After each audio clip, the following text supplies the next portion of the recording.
अगर कोई काम ज़रूरी है तो हम उसे अवश्य करेंगे, फिर चाहे परिस्थितियाँ हमारे विपरीत ही क्यों ना हो।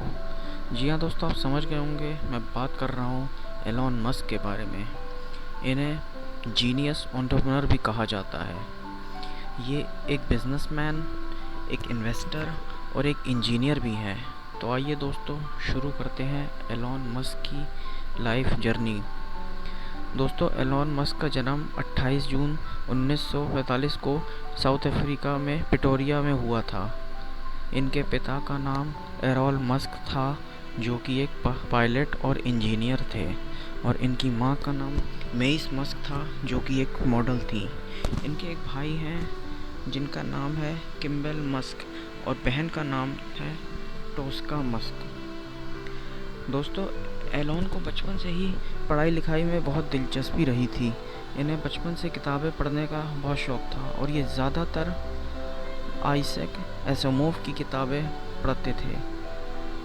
एलॉन बहुत छोटी उम्र से ही कंप्यूटर में रुचि रखते थे, और इन्होंने सिर्फ 10 साल की उम्र में एक कंप्यूटर गेम बनाया जिसका नाम ब्लास्टर था, और उन्होंने उस गेम को $500 में पीसी एंड ऑफिस टेक्नोलॉजी नाम की कंपनी को बेचा, सिर्फ 10 साल की उम्र में।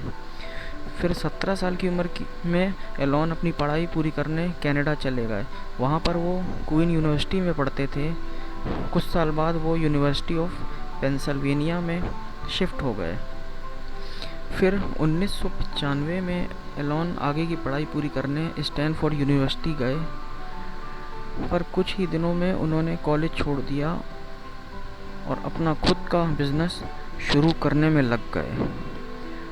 1995 में अपने भाई के साथ मिलकर उन्होंने Zip2 नाम की एक सॉफ्टवेयर कंपनी बनाई, जिसे बाद में कॉम्पैक्ट ने $307 मिलियन में ख़रीद लिया। जी हाँ दोस्तों, $307 मिलियन में।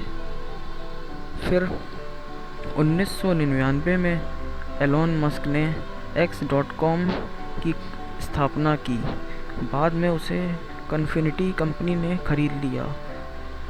दोस्तों, कन्फिनिटी में पेपाल नाम की एक मनी ट्रांसफरिंग सर्विस थी, जो कि आज के समय में मनी ट्रांसफ़र का बहुत बड़ा सोर्स है। बाद में कन्फिनिटी कंपनी को ईबे ने $15 बिलियन में ख़रीद लिया, जो कि एक बहुत बड़ी रकम होती है, $15 बिलियन।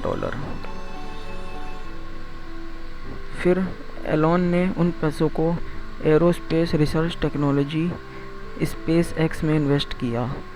सिर्फ इतना ही नहीं, उन्होंने भविष्य की टेक्नोलॉजी जैसे सोलार सिटी और टेस्ला जैसी हाईटेक कंपनी में भी पैसा निवेश किया।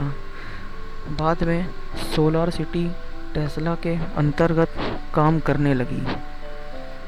एलॉन को अपने काम में कई बार कठिनाइयों और निराशा का सामना करना पड़ा।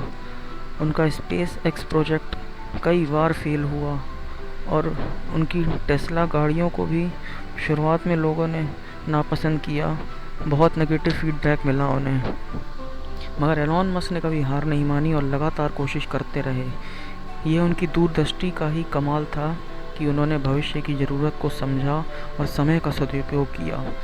दोस्तों, जिस तरह से एलॉन मस्क ने समय की वैल्यू को समझा, उसी तरह से हमें भी समय का सदुपयोग करना चाहिए, और जो भी कार्य करना है उसे कल की बजाय अभी करें।